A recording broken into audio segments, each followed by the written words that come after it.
할렐루야. 여러분을 사랑하고 축복합니다. 여러분 한 주간의 삶 어떠셨습니까? 평안하셨는지요? 오늘 우리 안에 여전히 살아 역사하시는 주님이 계시기에 오늘 우리 안에 평안이 있고 기쁨이 있고 감사가 있는 줄 믿습니다. 오늘도 말씀 우리 전하기 전에 옆에 있는 분들과 함께 인사할 때 이렇게 인사하겠습니다. 복음 안에서 새 생명을 삽시다. 이런 인사로 우리 나아가겠습니다. 복음 안에서 새 생명 사세요. 새 생명의 크신 은혜가 오늘 이 시간 예배하는 저와 여러분 가운데 넘치는 역사로 함께하게 될 줄 믿습니다.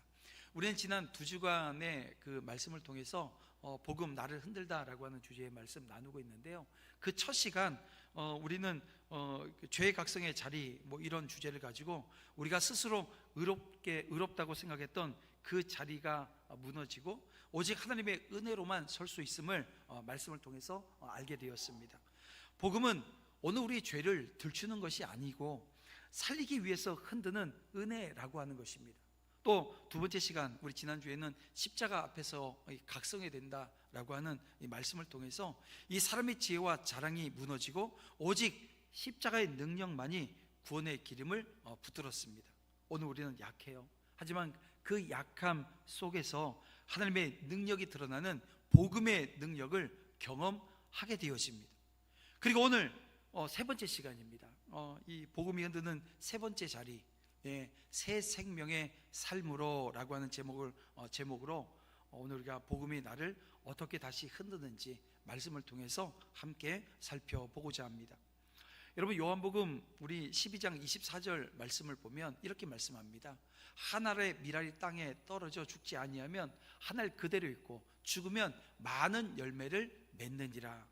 여러분 이 말씀은요, 이 복음의 본질을 오늘 우리에게 보여주고 있습니다. 복음은 단지 이런 거예요. 내가 죄로 말미암아 살았던 삶의 자리에서 이제 예수님 때문에 용서받았다. 여러분 이런 교리적인 내용이 아니고요, 이 죽음을 통과해서 새 생명을 낳는 그 하나님의 능력이 여러분 복음인 겁니다.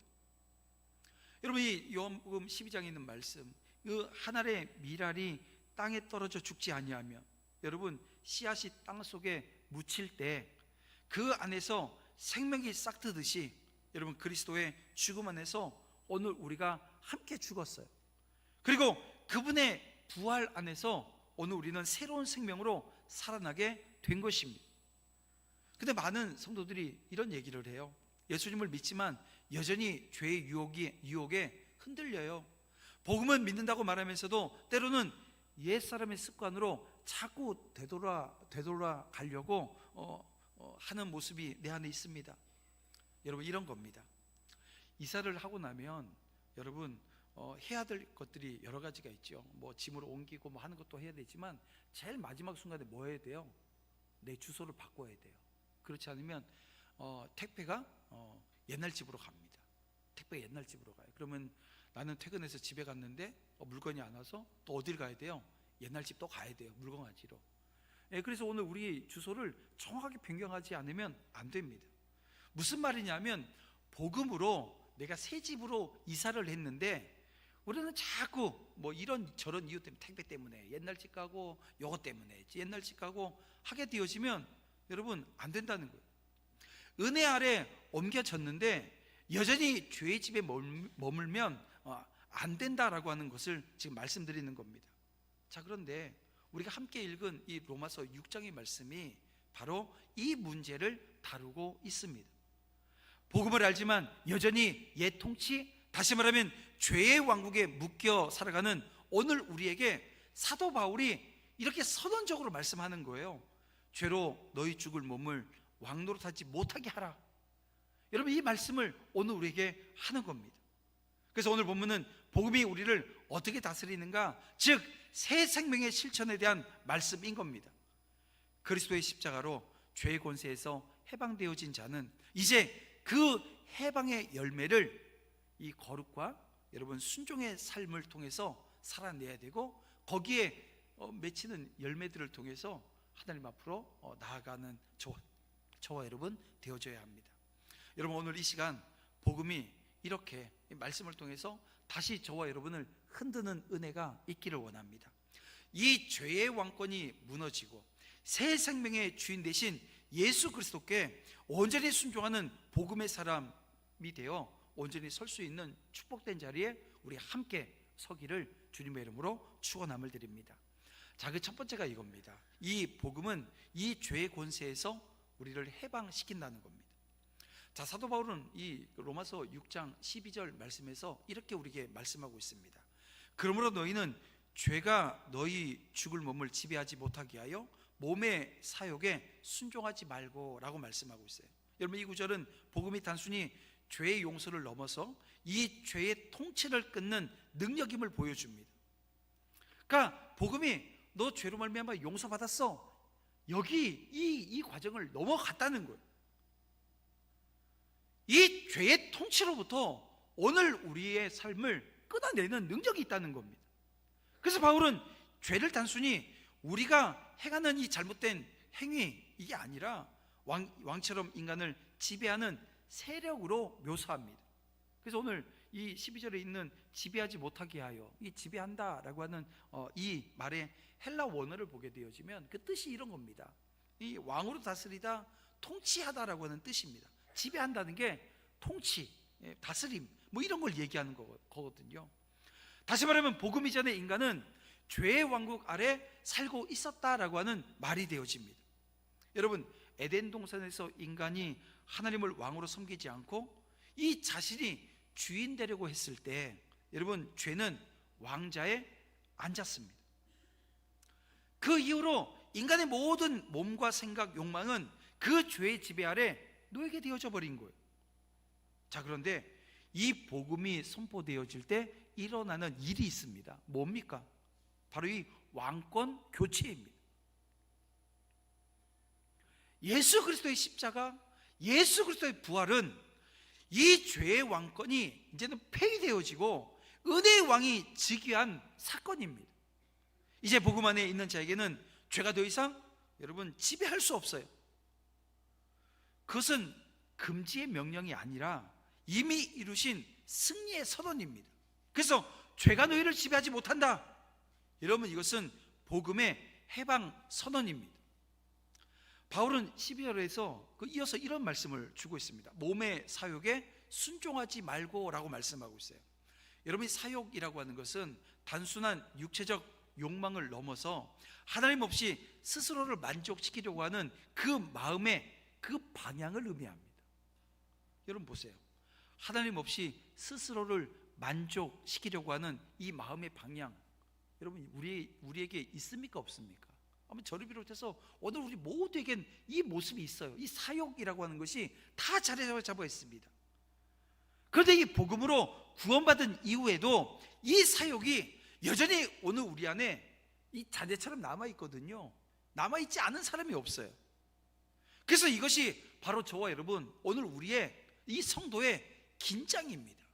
왜 우리가 신앙생활 하면서 이 긴장하냐면, 이 잔재가 이게 하나님 없이도 내가 스스로 만족할 수 있다, 이 마음의 방향이 여전히 우리 안에 남아있기 때문에 우리는 긴장하는 거예요. 복음은 우리를 죄에서 구원했지만 아직 죄의 유혹이 완전히 사라지지 않는 이 세상에 저와 여러분은 살아갑니다. 그래서 성도들은 늘 이 두 나라 사이, 어떤 나라예요? 은혜의 왕국과 이 죄의 왕국 사이에 서 있는 겁니다. 사도 바울이 뭐래요? 자기도 이 두 왕국 사이에서 칼빵칠빵한다는 거예요. 그래서 오라라고 탄식하잖아요. 왜요? 어떤 날은 이 육신의 소욕이 성령의 소욕을 이겨요. 그래서 넘어지는 거예요. 어떤 날은 이 성령의 소욕이 이 육체의 소욕을 이겨요. 여러분, 그때는 어떤가요? 막 기쁘고 감사가 넘치죠. 여러분, 죄는 여전히 오늘 우리에게 속삭여요. 하지만 더 이상 우리를 명령할 권리 자체는 여러분 없습니다. 이 죄에겐 그 능력이 없어요. 왜요? 그리스도께서 그 권세를 어떻게 해요? 십자가에서 박탈시켜 버리셨어요.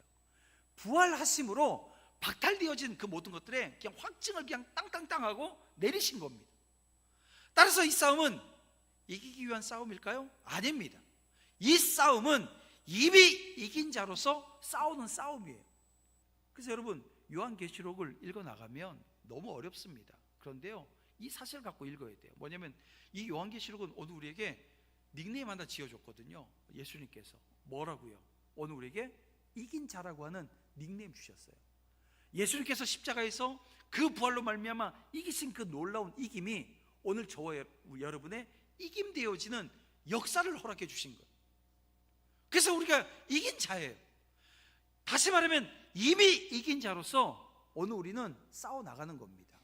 그래서 이겨놓고 싸우는 것, 여러분 오늘 어제 삼성하고 하나하고 야구를 했는데 그렇게 이길 줄 알았어요? 하나가? 예, 하나 팬들은 이기길 원했어요. 삼성 팬들도 이기길 원했어요. 근데 결과가 나왔어요. 오늘 재방송을 한번 보세요. 예, 막 4점 내고 3점 내고 1점 내고 하면 막 이 과정 속에서 긴장 하나도 안 됩니다. 왜냐면 9대8로 그냥 끝난 줄 알고 있으니까요. 여러분, 그렇게 오늘 우리는 이겼다, 이긴 것을 알기 때문에 오늘 우리가 서 있는 그 자리가, 싸움이 계속해서 일어나고 있지만 오늘 우리가 이긴 자로 서는 거예요. 자, 13절은 복음의 긍정적인 방향을 우리에게 말씀해 주고 있습니다. 너희 지체를 불의의 무기로 죄에게 내주지 말고 오직 뭐라고요? 하나님께 드리라, 이렇게 말씀합니다. 여러분, 죄로부터 해방된 자는 하나님께 헌신함으로 오늘 우리에게 주어진 그 자유가 완성되어지는 거예요. 복음적 순종이란 여러분 억지로 하는 복종이 아니고요, 은혜에 대한 감사의 헌신입니다. 그래서 나를 위해서 생명 주셨기에 이제 나는 그분께 속한 자로 살아가는 거죠. 자, 바울은 마지막으로 이렇게 오늘 말씀을 정리합니다. 14절입니다. 죄가 너희를 주정하지 못하리니 이는 너희가 법 아래 있지 아니하고 어디 아래요? 은혜 아래 있음이라 라고 말씀해 주고 있습니다. 여러분, 법 아래는 이 죄를 드러내지만 고칠 수 없는 세상의 질서입니다. 그러나 은혜 아래는 죄의 정죄가 끝나고 여러분 새로운 생명이 다스리는 여러분 영역이라는 거예요. 그래서 복음은 그냥 오늘 우리가 단순히 탈출했다, 이스라엘 백성들이 그 애굽에서 탈출했다, 이런 거잖아요. 그런데 오늘 우리는요 탈출 이상입니다. 뭐냐면 이전한 거예요.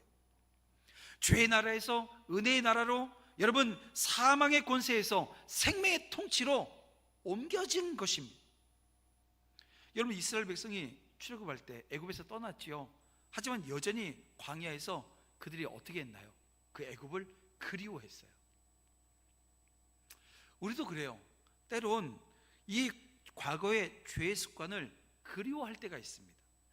근데 복음은요 오늘 우리에게 다시 선언합니다. 너희는 법 아래 있지 않고 어디 아래? 은혜 아래 있다고 말입니다. 하나님은 우리를 단순히 풀어주신 것이 아니라 새 주인의 집으로 옮기신 거예요. 복음은 죄를 덮는 그 소식. 여러분, 오늘 우리가 죄인인데요, 예수님의 의가 오늘 우리의 죄를 덮었어요. 그런데 여기서 끝나면 여러분 이건 복음이 약화되어집니다. 뭐냐면 이 죄를 덮었는데 어떻게 해요? 이 왕을 바꾸는 능력이 이 복음 안에 있는 거예요. 이제는 죄는 더 이상 여러분 우리에게 명령할 수 없어요. 그 자리는 은혜로 주 예수께서 다스리십니다. 사랑하는 성도 여러분, 오늘 복음이 여러분의 그 마음의 왕자를 흔들기를 주님의 이름으로 축원함을 드립니다. 사역이 아닌 순종으로, 불의가 아닌 의의 무기로, 정죄가 아닌 은혜의 통치 아래 서시길 바랍니다. 그리고 날마다 우린 고백해야 돼요. 어떤 고백일까요? 주님, 더 이상 죄가 나를 주장하지 못합니다. 저는 법 아래 있지 않고 은혜 아래 있습니다. 이 고백이 여러분 복음의 승리이자 여러분 새 생명의 시작임을 믿으시기를 주님의 이름으로 축원함을 드립니다. 자, 그런가 하면 새 생명은 이 거룩과 순종으로 드러납니다. 13절 말씀을 다시 한번 볼게요. 이렇게 우리에게 권면합니다. 너희 지체를 불의의 무기로 죄에게 내어주지 말고 라고 말씀합니다. 여기서 내주지 말고 라고 하는 것은 자신을 넘겨주다, 내어놓다 라고 하는 뜻을 가지고 있습니다. 즉 바울은 이렇게 지금 말하고 있는 거예요. 너희 자신을 다시는 죄에게 넘겨주지 말라, 이렇게 오늘 우리에게 경고해 주는 겁니다. 이 말은 이런 거죠. 다시 그 집으로 돌아가지 말라라고 하는 뜻이 되어집니다. 여러분, 이스라엘 백성들이 애굽에서 해방되어진 이후에 이 광야에 나와서 종종 어떤 생각, 어떤 말을 했냐 하면, 아니 우리가 애굽 고기 냄비가 너무 그리워. 아니 애굽에서 이 고기가, 이 삶아지는 가마 속에서 이 고기가 삶아지는데 그게 그립다는 거예요. 이런 겁니다. 그들의 몸은 나왔는데 마음은 여전히 어디 있는 거예요? 애굽에 있는 거예요. 오늘 우리 안에도 이런 모습들이 있습니다. 오늘 이 시간 예배하면서 아멘 하면서 은혜 받다가, 그래서 이렇게 살아야 되는구나 라고 했다가 집에 가서는 어떻게 됐냐 하면, 그래도 내 방식이 좀 낫지 하면서 옛 습관으로 그냥 돌아가 버리는 경우들이 있어요.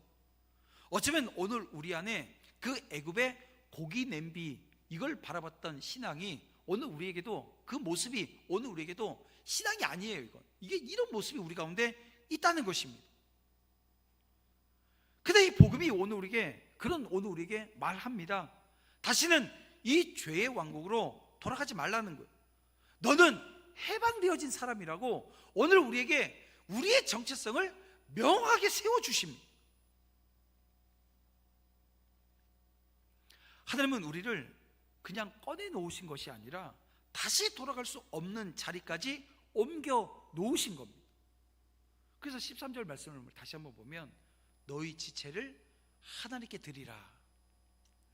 여러분, 이 표현은요 제사장의 언어입니다. 여러분, 레위기에 보게 되면 제사법들이 5대 제사에 대한 얘기가 나와요. 여기서 이 제물을 어떻게 드려야 되는지에 대한 얘기가 나옵니다.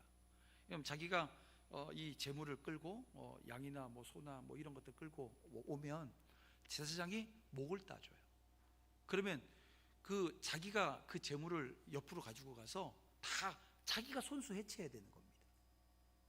그러면서 뭘 하는 거예요? 내가 이 동물처럼, 이 동물, 소나 양처럼 내가 죽을 수밖에 없는 존재였다는 것을 그 해체하는 과정을 통해서 깨닫는 거예요. 그 과정이 회개의 과정입니다. 그리고 나서 반만 딱 잘라가지고 불태우고, 반은 요거는 내 거니까, 어차피 이거는 내가 드렸던 거니까 반은 내 거니까 내가 가지고 집으로 돌아가요? 이 성경 안 읽은 사람들은 요거 들으면 반은 가지고 가도 되나 보다 이렇게 듣겠죠. 가져갈 수 있어요, 없어요? 없어요. 반만 태워버리고 반은 내가 가져가서 집에 가서 먹어야지. 아니면 그냥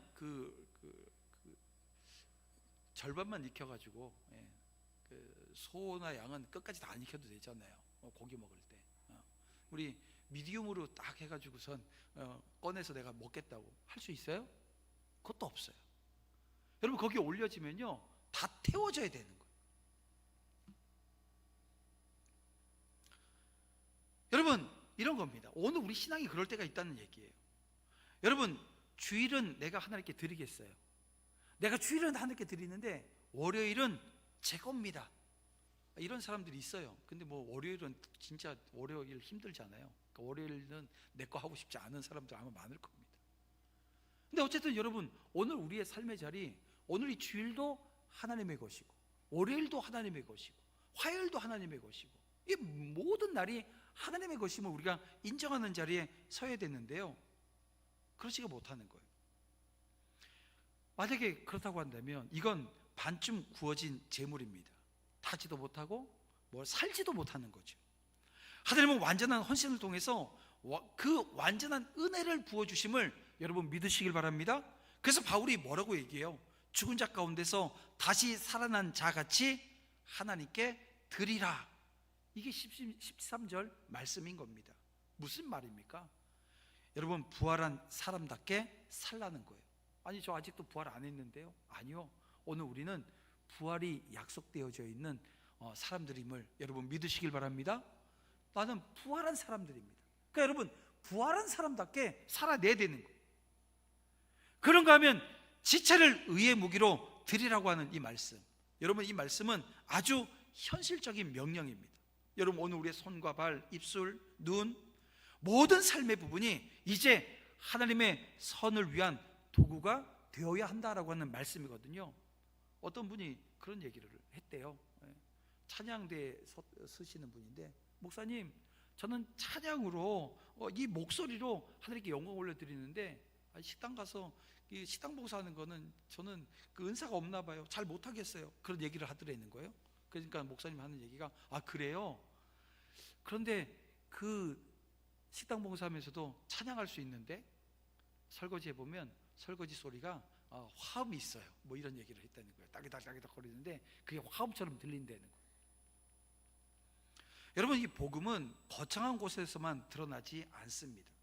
그리스도를 사랑하는 태도 하나, 남을 돕는 손길 하나, 여러분 입에서 나오는 그 한마디의 말 속에 이 복음의 향기가 드러납니다. 퍼진다는 얘기. 여러분 보세요.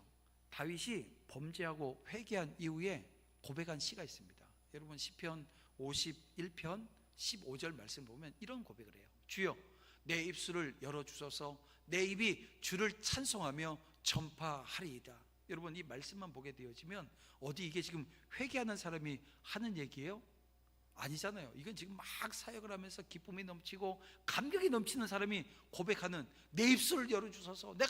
내 입이 주를 찬송하며 내 입술이 주를 전파하겠습니다, 이 얘기를 하는 거지, 회개하고 나서 그 큰 범죄를 짓고 할 수 있는 얘기냐는 거예요. 그런데 여러분, 죄의 도구였던 입술이 하나님을 찬양하는 입이 되어지는 것, 여러분 그것이 새 생명의 증거인 겁니다. 사랑하는 성도 여러분, 복음은 단지 오늘 우리에게 죄를 짓지 말라 이렇게 말씀하는 것이 아니라 하나님께 드리라, 이것이 복음의 부르심입니다.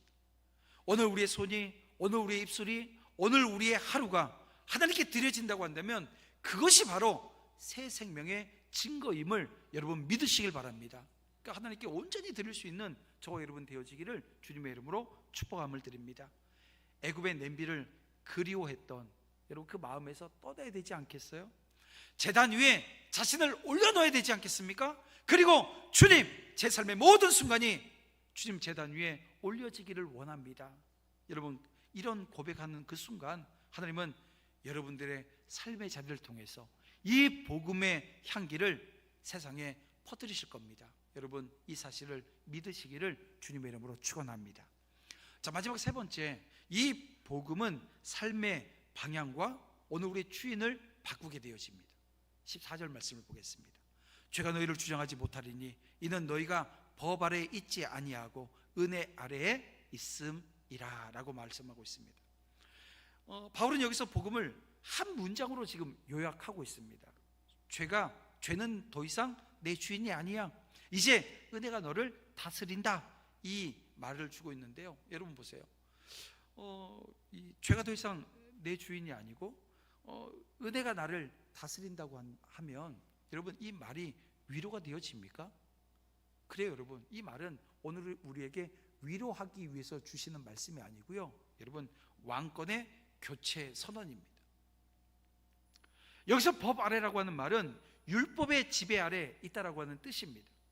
율법은 무엇이 옳고 무엇이 그른지를 오늘 우리에게 가르쳐 주지만 문제는 오늘 우리의 문제를 고쳐줄 수 있는 능력은 없는 거예요. 예를 들어 볼게요.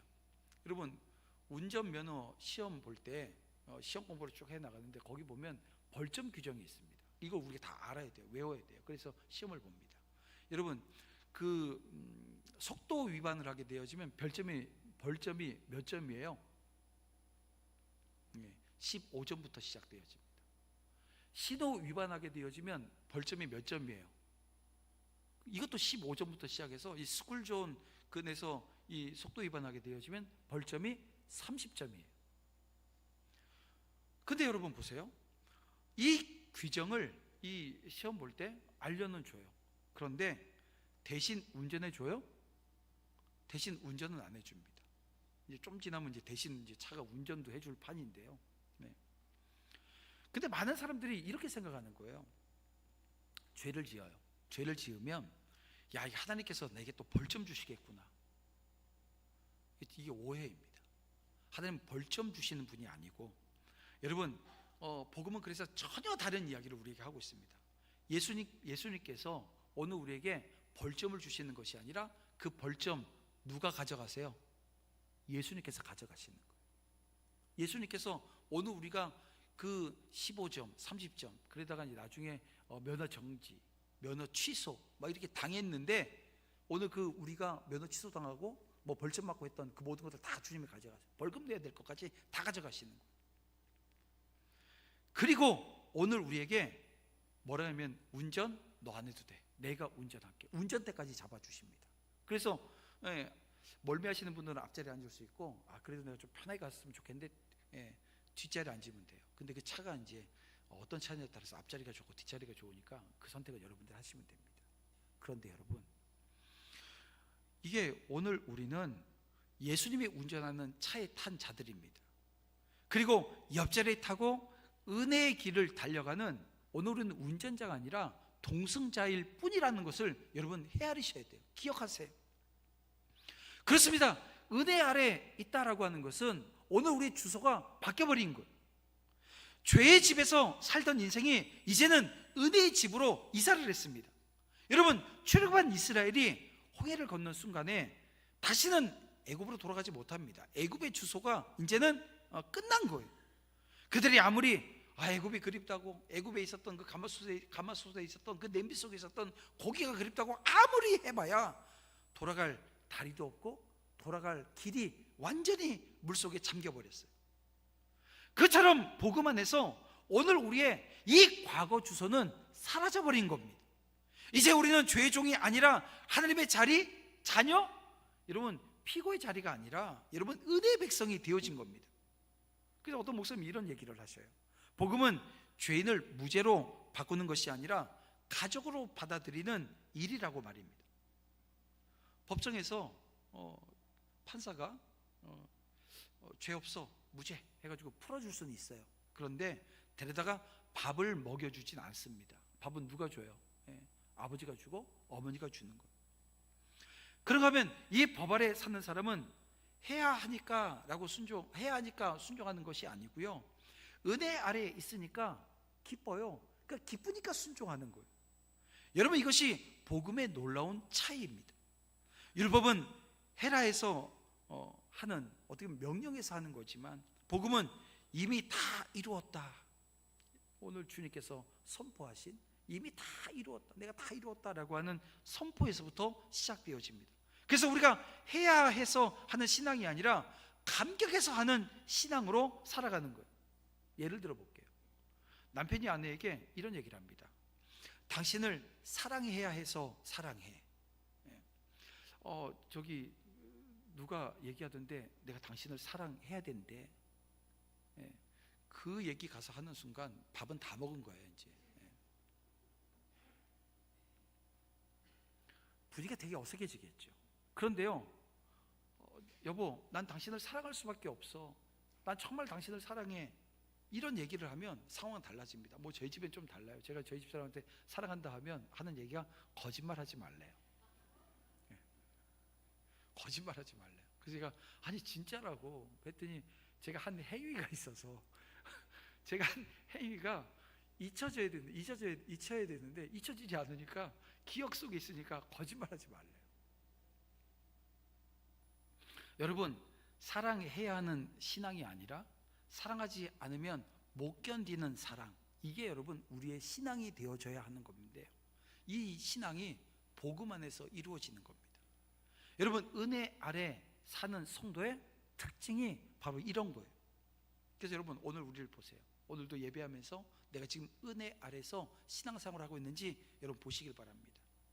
은혜 아래 사는 삶은 두려움이 아닙니다. 불안이 아닙니다. 걱정이 아닙니다. 여러분, 자유의 삶인 거예요.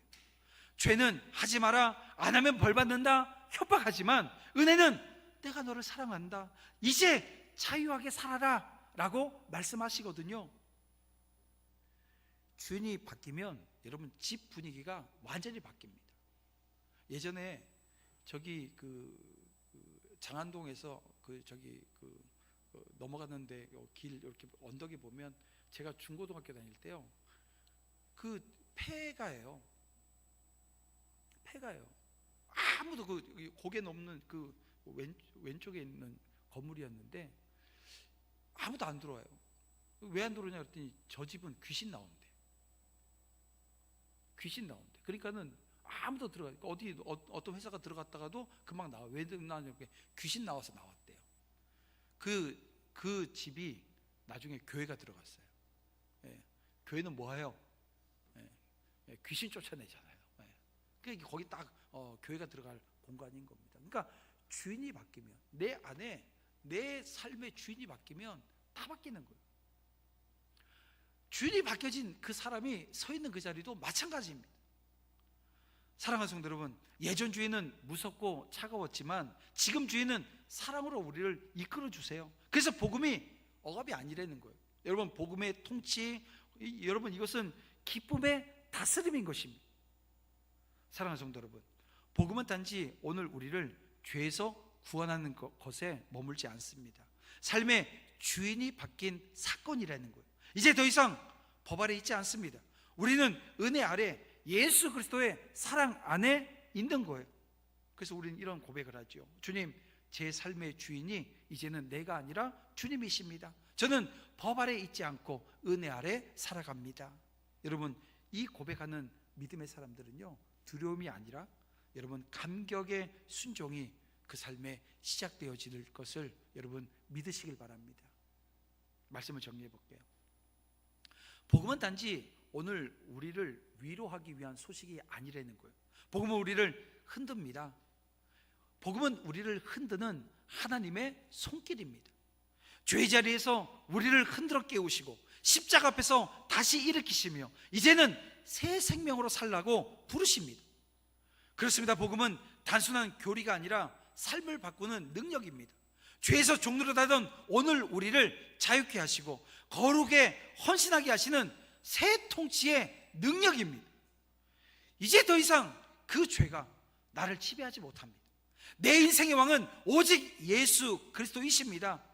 그분의 은혜 아래 새 생명의 길을 걸어가야 하는 거지요. 사랑하는 성도 여러분, 이 시간 복음에 다시 오늘 우리를 흔들게 하십시오. 자기 중심의 자리에서 내려올 수 있도록 은혜의 왕 되신 그 주님께 마음을 내어드릴 수 있도록 복음이 나를 흔들게 하시길 바랍니다. 그때 우리는 이런 고백을 합니다. 주님, 저는 법 아래 있지 않고 은혜 아래에 있습니다. 더 이상 죄종으로 살지 않고 거룩의 길, 이 복음의 사람으로 살겠습니다 라고 하는 결단이 그 자리에서 나오는 거예요. 복음이 흔들면 이 고백 할지 않을 수 없는 겁니다. 이 고백이 여러분의 기도가 되어지고 이 기도가 오늘 우리 안에서 이 새 생명을 흔드는 복음의 능력이 되어지기를 주님의 이름으로 축원함을 드립니다. 그리고 그 능력으로 한 주간 살아내시면서 오늘 내가 품어야 될 그 대상이 누군지, 내 안에 있는 이 생명을 나누어줄, 이 사랑을 나누어줄, 이 은혜를 나누어줄 대상이 누구인지 여러분 살펴 하나님 앞에 여러분 향기로운 그런 삶의 자리 되어질 수 있는 은혜가 저와 여러분으로부터 시작되어지기를 주님의 이름으로 축복합니다.